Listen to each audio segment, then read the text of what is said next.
ஒரு பாத்திரத்தை ஸ்டவ்வில் வச்சுட்டு நல்லா சூடு பண்ணிக்கோங்க. அதில் தேவையான அளவு எண்ணெய் சேர்த்துருங்க. அது கூடவே பட்டை, லவங்கம், ஏலக்காய், கல்லுவா, பிரியாணி இலை எல்லாம் போட்டு நல்லா வதக்குங்க. கூடவே பொடியாக நறுக்கி வச்ச வெங்காயத்தையும் சேர்த்துருங்க. நல்லா வதக்கி விடுங்க.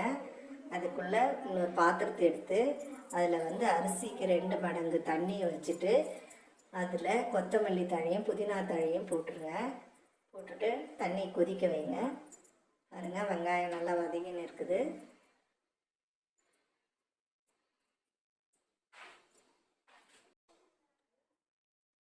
அரிசி வேக வைக்கிற தண்ணியில் கொஞ்சம் உப்பு சேர்த்துருங்க. நல்லா கொதிக்கட்டும். 1/2 கிலோ சிக்கனுக்கு தான் பிரியாணி செய்ய போகிறோம். இப்போது பாருங்கள், வெங்காயம் வதங்கினவுடனே ஒரு கைப்பிடி அளவு கொத்தமல்லி தழையும் புதினா தழையும் சேர்த்துருங்க. நல்லா வதக்கி விடுங்க. 4 பச்சை மிளகாவையும் சேர்த்துருங்க. அதுவும் நல்லா வதங்கட்டும்.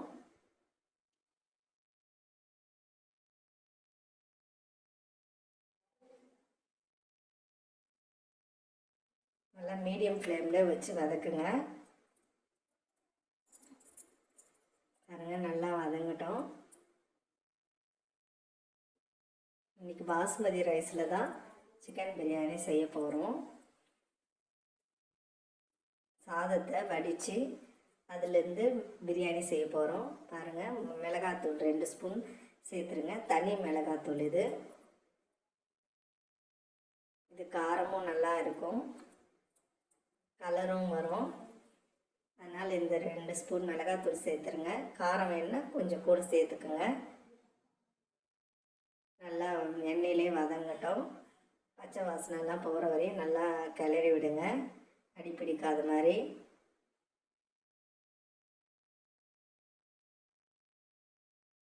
இஞ்சி பூண்டு பேஸ்ட்டு சேர்த்துருங்க.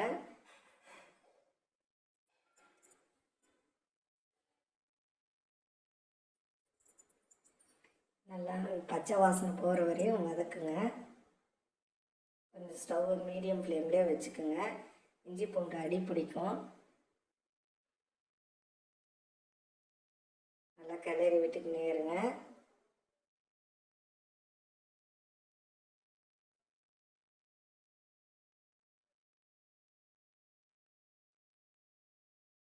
பாருங்க, இந்த பதத்துக்கு வந்தோடனே இது கூட தயிர் சேர்த்துருங்க.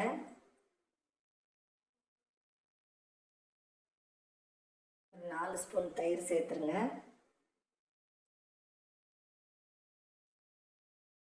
சேர்த்துட்டு நல்லா மிக்ஸ் பண்ணி விடுங்க, அடிப்பிடிக்காத மாதிரி. ஸ்டவ் இப்போ லோ ஃப்ளேம்லேயே தான் இருக்கணும்.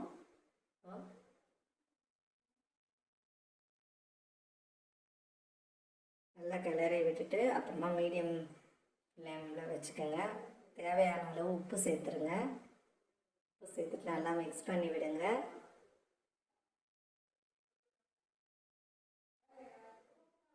இப்போ நறுக்கி வச்சுருக்க தக்காளி சேர்த்துருங்க. தக்காளி நல்லா வதங்கட்டும். கிளறி விட்டுக்கினே இருங்க.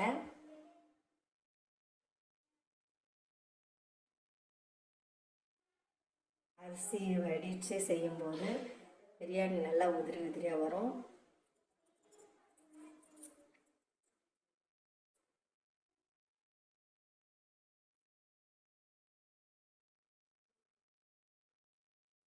நல்லா மிக்ஸ் பண்ணி விட்டுக்கினே இருங்க.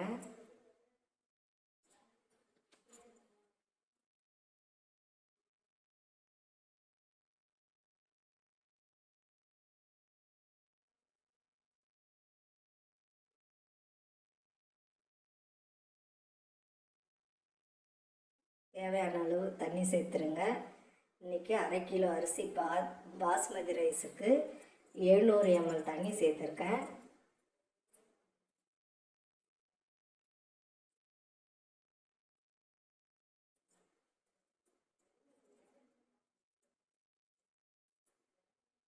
இப்போ சிக்கனையும் சேர்த்துருங்க. சிக்கன் மஞ்சள் போட்டு நல்லா வாஷ் பண்ணி எடுத்து வச்சுருந்தேன், அதையும் சேர்த்துடணும். நல்லா சிக்கன் வேகணும்.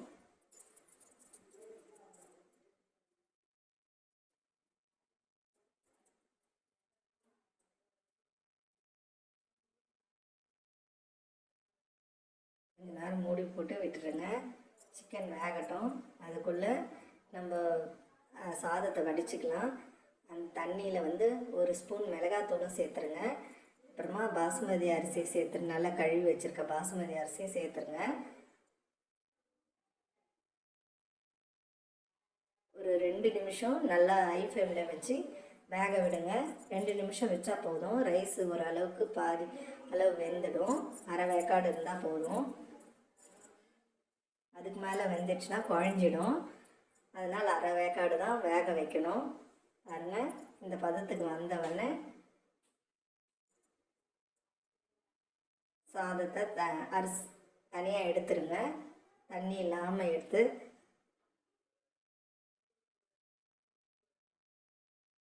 பிரியாணியில் சேர்த்துருங்க.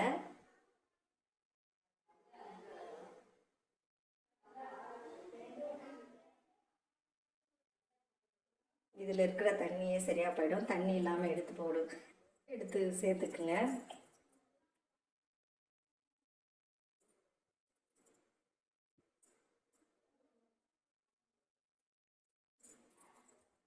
எல்லா அரிசியும் சேர்த்தாச்சு.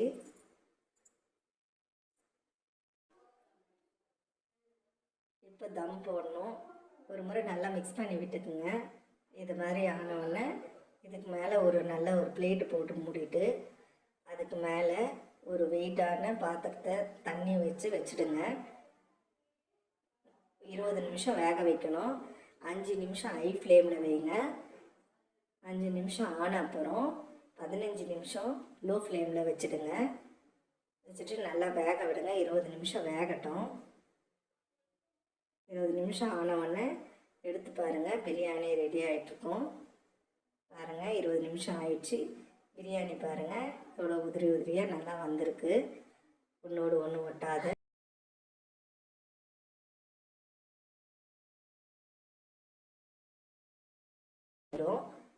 ரொம்ப டேஸ்ட்டாக இருக்குங்க. நீங்களும் செஞ்சு பாருங்கள். உங்களுக்கு பிடிச்சிருந்தால் லைக் பண்ணுங்கள், ஷேர் பண்ணுங்கள், சப்ஸ்கிரைப் பண்ணுங்கள். இதை வந்து தயிர் பச்சடி கூட வச்சு சாப்பிட்றதுக்கு ரொம்ப நல்லாயிருக்கும். நாங்கள் செஞ்சப்போ ரொம்ப டேஸ்ட்டாக இருந்துச்சு. நீங்களும் செஞ்சு பாருங்கள்.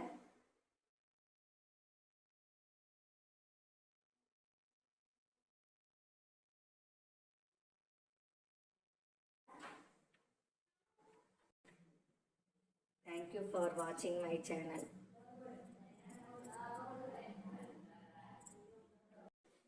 Chicken vadi biryani ready.